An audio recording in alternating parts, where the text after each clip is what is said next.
What up, though, y'all? It's Chris, broadcasting from the D, and we got to talk about this nut job on the subway, man.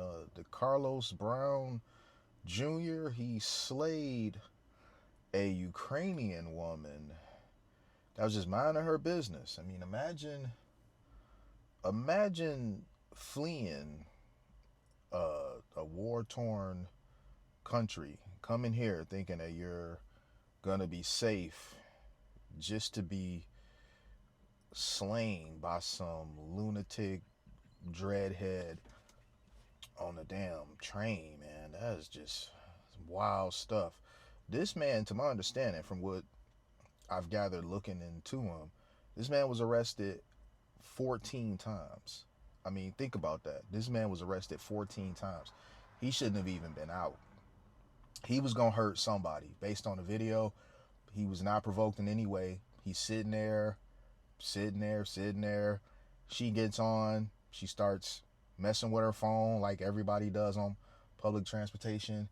He pulls out a pocket knife, and then the dude just gets up, and the video cuts there, but he obviously attacks her.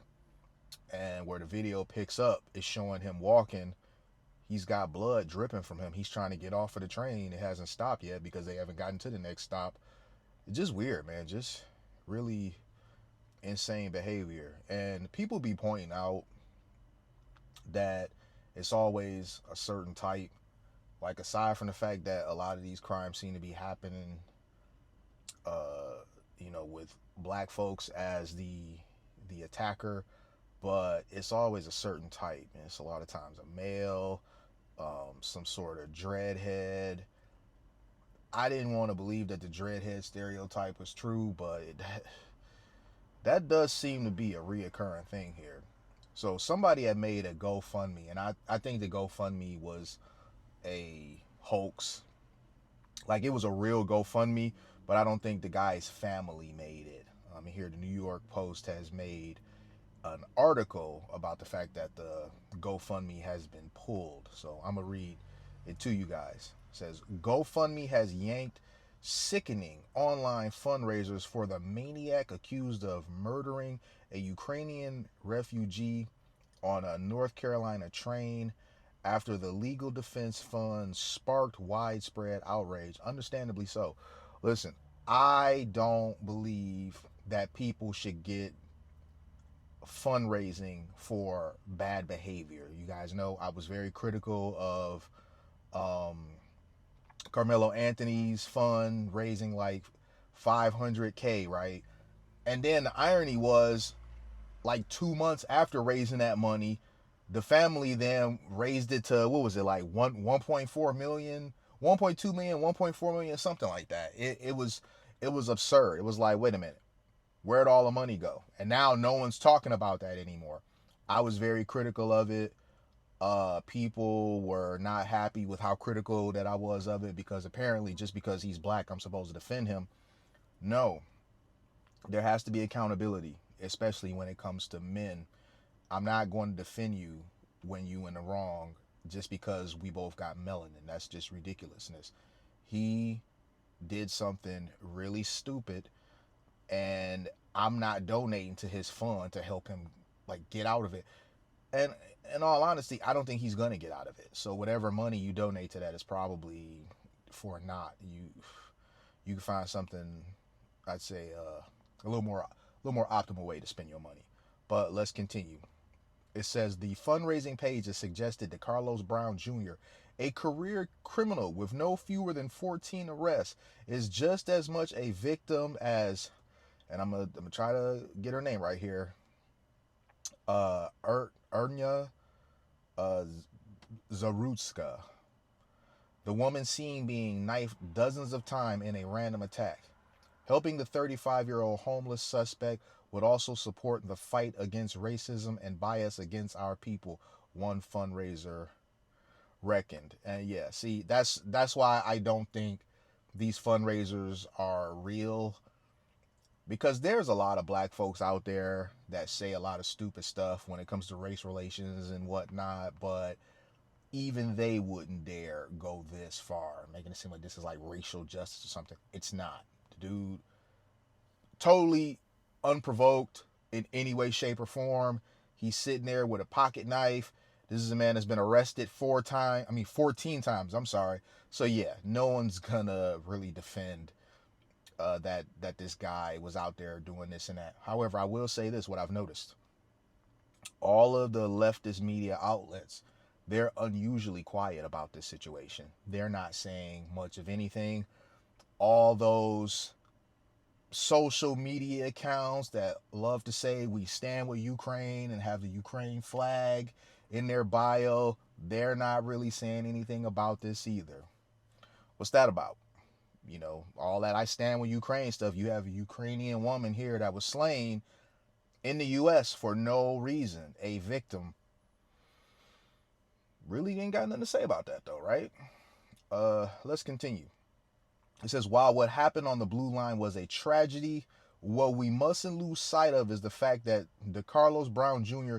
was failed categorically by the judicial system and the mental health services of North Carolina, and as such is not entirely to blame for what happened. That's what another one of the GoFundMe's said. So if you guys have been around for a bit paying attention to things like this, whenever something stupid like this happens, there always is a few trolls that make a GoFundMe. It has nothing to do with the person that was actually involved.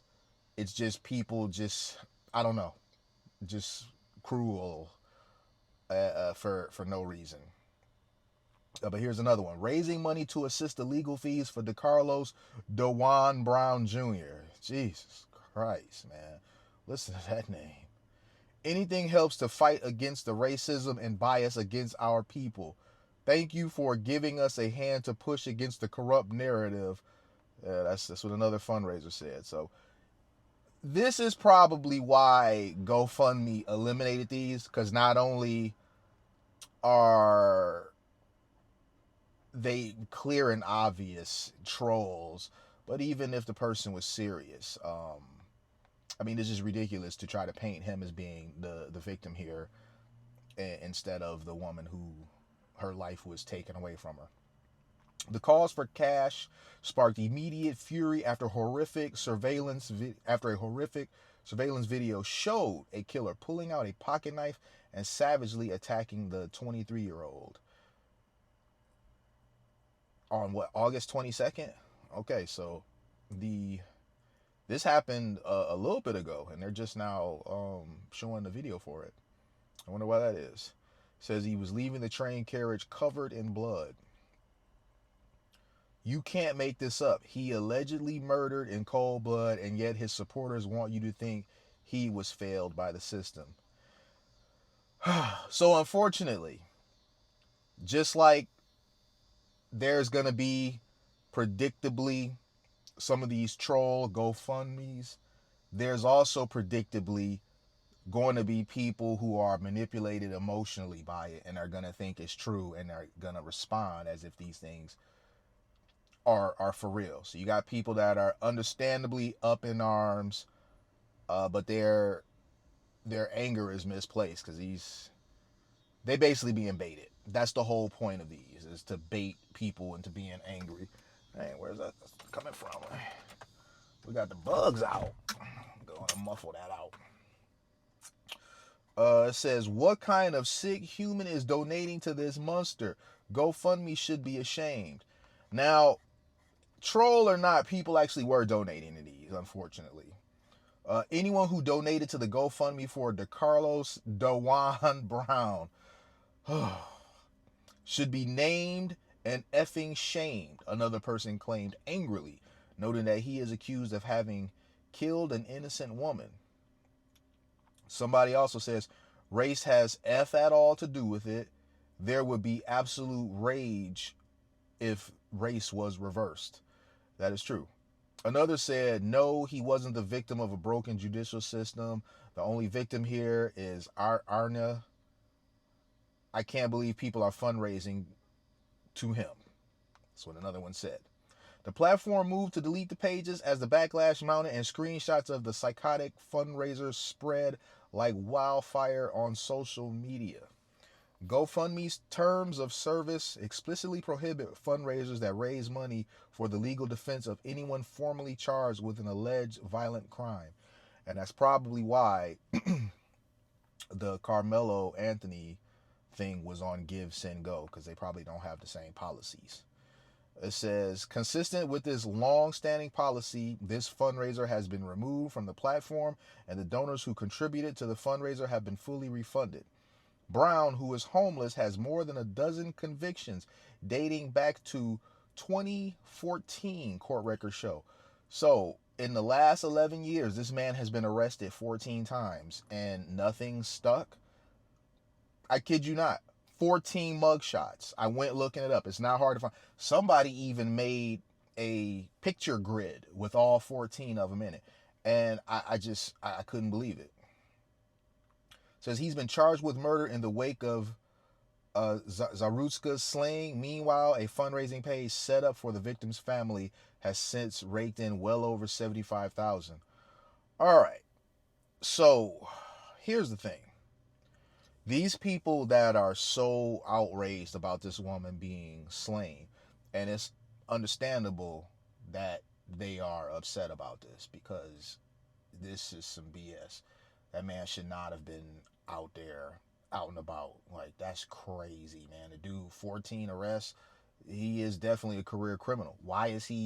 How is he not deemed to be a danger to society at this point? Like, he should have never been arrested and released 14 damn times. That is a failing justice system, really.